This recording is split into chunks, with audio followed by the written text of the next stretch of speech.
لا يكلف الله نفسا إلا وسعها، لها ما كسبت وعليها ما اكتسبت.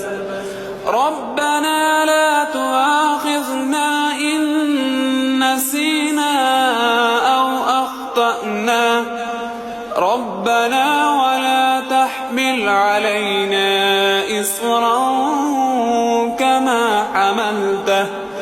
كما حملته على الذين من قبلنا، ربنا ولا تحملنا ما لا طاقة لنا به، واعف عنا واغفر لنا وارحمنا، أنت مولانا فانصرنا على القوم الكافرين.